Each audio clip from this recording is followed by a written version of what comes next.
untuk timnas Inggrisnya ini seperti yang gue bilang di konten gue sebelumnya. Mistake, jangan sampai ada kesalahan dari timnas Inggris. Jadi mereka mengira si Messi ini akan mengumpan lambung. Jadi makanya dijagain ketat tuh di depan gawang. Cuman kesalahannya back Inggris, dia nggak ngejagain si Enzo tuh ada di tengah tuh. Makanya si Messi ngelihat, wah si Enzo kosong nih, ini kesempatan gua. Mungkin memang udah berkali-kali Messi ngasih ke Enzo terus tuh, cuman nggak masuk-masuk kan. Nah pada saat itu udah kesempatan lagi tuh buat si Enzo. Makanya si Messi nggak jadi umpan lambung kan, karena udah ketat banget tuh Inggris jejer semua di situ.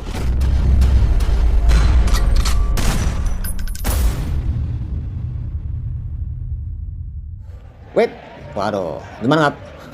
Kali ini gue belum ngebahas mengenai orderan dulu ya. Jadi gue akan ngebahas final Piala Dunia 2026. Jadi Piala Dunia 2026 ini beda menurut gue ya daripada Piala Dunia sebelumnya. Piala Dunia sebelum-sebelumnya fokus ke beberapa pemain bintang. Namun pada Piala Dunia tahun 2026 ini itu fokus kepada satu sosok aja, yakni Lionel Messi. Nah, dan gue anggap dia pemain yang di atas rata-rata ya. Jadi bukan hanya dribblenya jago, tendangannya bagus, tapi umpannya juga cakep, sensitif, peka, cerdas, intelijennya tinggi dia itu menurut gue. Jadi seperti yang gue bilang pada konten gue sebelumnya ya, ketika Prancis melawan Spanyol, Prancis itu julukannya menurut gue adalah monster. Monster itu kan biasanya kebanyakan tidur nih. Nah itu memang harus ada pemicunya yang bikin situasi jadi panas. Dan itu yang gue lihat kemarin itu kurang. Bahkan nggak ada pemicunya nih untuk Prancis ya. Dan Spanyol seperti yang gue bilang julukannya adalah air. Walaupun Prancis itu monster, bisa tenggelam oleh air. Kalau Prancis itu nggak bisa ngendaliin air, maka tenggelam dia.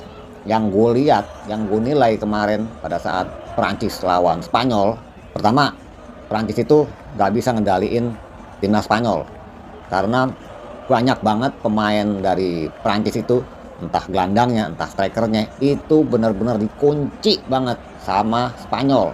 Jadi banyak serangan-serangan dari Prancis itu patah, jadi nggak bisa leluasa nih timnas Prancis. Dan ini boleh dicontoh untuk timnas Indonesia ya, harus diperhatiin itu. Jadi timnas Prancis ini ketika dia mau nyerang selalu patah, selalu gagal, entah dari sayap kiri atau sayap kanan, bahkan depan itu patah semua oleh timnas Spanyol karena memang benar-benar dikunci nih.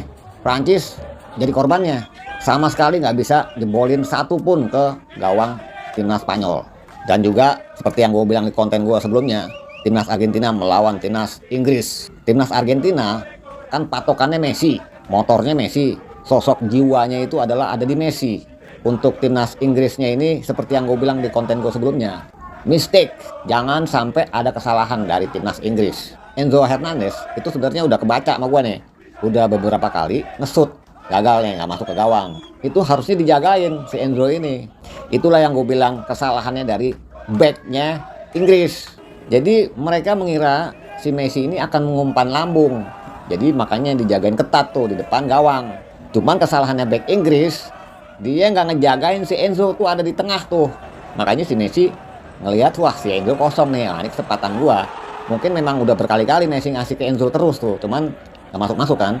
Nah pada saat itu udah kesempatan lagi tuh buat si Enzo. Makanya si Messi nggak jadi umpan lambung kan, karena udah ketat banget tuh Inggris jejer semua di situ. Makanya ngasih ke Enzo, masuk kan. Yang seperti gue bilang di konten gua, jangan sampai ada kesalahan di timnas backnya Inggris. Itu salah tuh, kagak kejaga tuh si Enzo-nya. Gak ada yang jagain, kosong. Nah udah selesai kan. Ditambah si Messi umpan lambung lagi, pas banget kena kepalanya Martinez. Nah udah tuh selesai. Dan itu tendangannya Messi pas banget kena kepalanya si Martinez. Gila itu. Kritik dari gua, kenapa timnas Inggris jadi bertahan ketika timnas Inggris unggul 1-0? Mereka seharusnya tahu mereka bukan melawan Norwegia, bukan melawan Meksiko, tapi melawan Argentina yang di situ ada Messi. Walaupun dijaga ketat, Messi tetap berbahaya dengan umpan-umpannya. Akhirnya Harry Kane pun tidak ada gunanya menjadi striker, justru malah membantu untuk bertahan.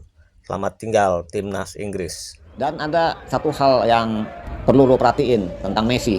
Itu ketika lawan Tanjung Verde, ketika lawan Mesir, dan juga pada saat lawan Inggris. Jadi pada saat timnasnya Messi ini lagi ketinggalan skor ya, itu Messi selalu lihat apa? Lihat ke atas tuh kayak gitu dan senyum. Gua nggak tahu dia yang lihat apa gitu ya. Jadi setelah dia ngeliat ke atas senyum, udah tuh mulai dah tuh, itu perubahannya ada. Gua nggak tahu itu dia ngeliatin apa gitu, apa entah ngeliatin kamera atau di doa, gua kagak tahu ya. Yang jelas itu yang gue lihat begitu. Untuk finalnya antara Spanyol dan Argentina, pasti si Spanyol ini akan mengulang kembali waktu lawan Prancis. Jadi mengunci permainannya Argentina dari sisi sayap kiri, sayap kanan, atau tengah. Nah itu akan dikunci nanti oleh timnas Spanyol.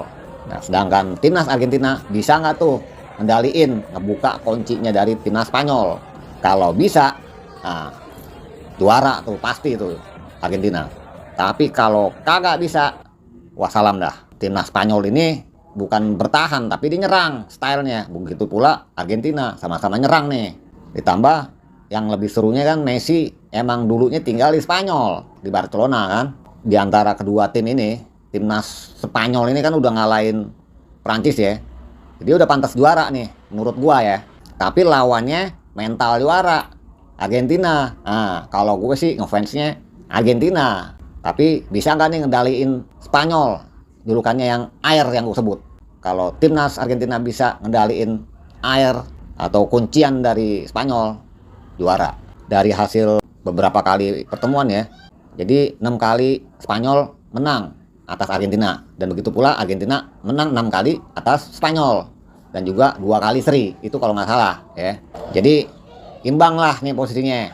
Ini final. Timnas Spanyol jago ngunci, timnas Argentina mental juara. Karena sebelumnya tahun 2022 kan udah juara deh.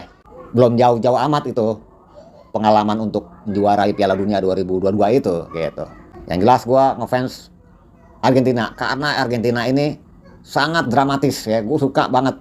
Jadi dramatisnya ketika menit-menit terakhir tuh Argentina ngejar ketinggalannya, itu pokoknya dramatis banget. Bukan hanya gua, banyak orang suka sama timnas Argentina. Dunia fokus kepada Argentina plus Messi. Oke, thank you. Argentina kalau ampe kagak juara, aduh, garing bener ya.